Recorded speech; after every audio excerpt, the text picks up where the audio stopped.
प्रधानमंत्री नरेंद्र मोदी ने video conferencing के माध्यम से अमृत भारत योजना के तहत सौंदर्यीकृत और पुनर्विकसित राजमहल रेलवे स्टेशन का भव्य उद्घाटन किया। यह ऐतिहासिक स्टेशन, जिसकी स्थापना 1860 में ब्रिटिश शासनकाल में हुई थी, अब करीब 7 करोड़ 3 लाख रुपए की लागत से आधुनिक सुविधाओं और क्षेत्रीय सांस्कृतिक विरासत के बेहतरीन संगम के साथ तैयार हुआ है। राजमहल स्टेशन में यात्रियों की सुविधा के लिए शुद्ध पेयजल, आरामदायक सोफा और कुर्सियां, आधुनिक शौचालय, बेहतर टिकट काउंटर और सांस्कृतिक सौंदर्यीकरण की झांकियां शामिल है,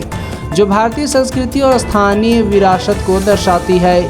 साहिबगंज जिले के इस स्टेशन के साथ साथ झारखंड के 3 अन्य रेलवे स्टेशन भी इस योजना के तहत आधुनिक वर्ल्ड क्लास सुविधाओं से लैस किए गए हैं। इस उद्घाटन समारोह में भाजपा के पूर्व विधायक आनंद ओझा समेत रेलवे अधिकारियों और कई गणमान्य व्यक्तियों ने हिस्सा लिया। रेलवे प्रशासन द्वारा चलाए जा रहे इस पुनर्विकास कार्य से न केवल यात्रियों को बेहतर सेवाएं मिलेंगी, बल्कि यह स्टेशन क्षेत्र की समृद्ध सांस्कृतिक विरासत का भी प्रतीक बनेगा। राजमहल स्टेशन का यह कायाकल्प साहिबगंज जिले की प्रगति और पर्यटन को भी बढ़ावा देगा। देश के यशस्वी प्रधानमंत्री आदरणीय नरेंद्र भाई मोदी जी के द्वारा वर्चुअल माध्यम से पूर्वी भारत के सुदूर क्षेत्र में स्थित राजमहल रेलवे स्टेशन का, इसकी ऐतिहासिक, पौराणिक और धार्मिक महत्ता को और उच्चतर बनाने की दिशा में अमृत भारत योजना के तहत आज उसके पुनर्विकास का लोकार्पण हुआ है। और हम सब लोग सौभाग्यशाली है कि हमने अपनी आंखों के सामने वर्षों तक जो उपेक्षित था यह इलाका, उस उपेक्षित राजमहल को नया पुनर्विकसित करने की दिशा में आज आदरणीय प्रधानमंत्री नरेंद्र भाई मोदी जी के कर कमलों से वर्चुअल माध्यम से करोड़ों रुपए की लागत से विश्व स्तरीय सारी सुविधाएं राजमहल स्टेशन को प्राप्त हुई है। और ये प्रथम चरण के कार्य का आज लोकार्पण हुआ है। निश्चित रूप से जिस तेज गति से 2047 तक विकसित भारत का संकल्प देकर के आदरणीय प्रधानमंत्री जी के द्वारा जो संकल्प दिया गया है,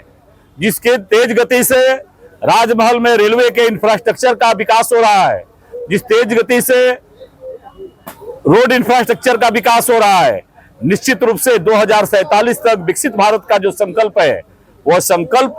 साकार होगा। और आज इस विकास माध्यम का साक्षी बनने के अवसर पर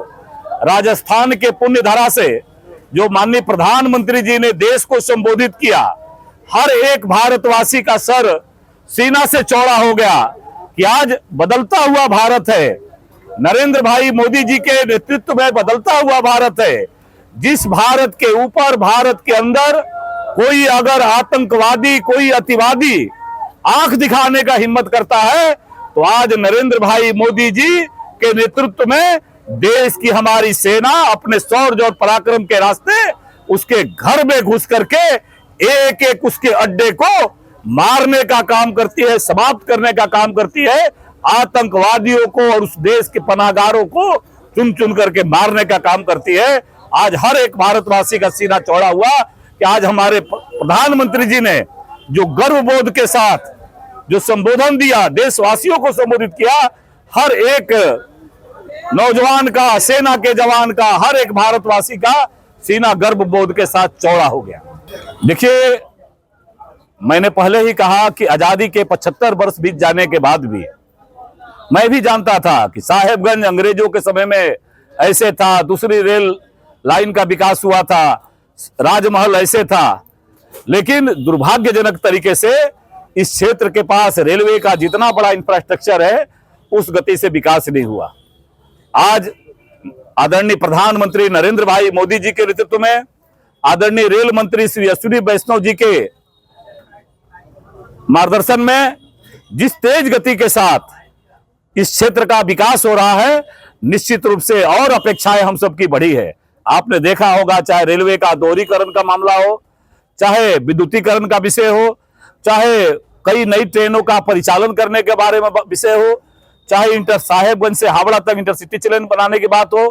अमृत भारत रेलवे स्टेशन के माध्यम से जहां देश भर में साहेबगंज और राजमहल दो प्रमुख स्टेशनों का, राजमहल विधानसभा क्षेत्र के प्रमुख स्टेशनों का हमारे कार्यकाल में चयन हुआ था। आज उसका लोकार्पण आदरणीय प्रधानमंत्री जी के कर कमलों से हो रहा है। हम लगातार इस विषय को उठा रहे हैं कि तीन पहाड़ में कई महत्वपूर्ण ट्रेनों का ठहराव का, तालझारी में कई महत्वपूर्ण ट्रेनों का ठहराव का, राजमहल से कन्हैया स्थान होते हुए तालझारी तक नई रेल लाइन के विस्तार का, साहेबगंज से रांची तक नई ट्रेन चलाने का। तो मुझे विश्वास है कि जिस प्रकार से अब इस इलाके का साथ न्याय हो रहा है, आने वाला समय में जो जो आधारभूत संरचनाएं, अभी मैं मंच पर ही रेलवे के बड़ी अधिकारी से संवाद कर रहा था और हमने उनको कहा तो उन्होंने मुझे जानकारी दी कि एक और प्लेटफार्म राजमहल शहर में बनेगा, एक 2 नंबर का प्लेटफार्म भी और बनेगा। इसीलिए जो इंफ्रास्ट्रक्चर खड़ा करनी चाहिए थी, जब आधारभूत संरचनाएं खड़ी होगी तो निश्चित रूप से कई ट्रेनों के परिचालन के बारे में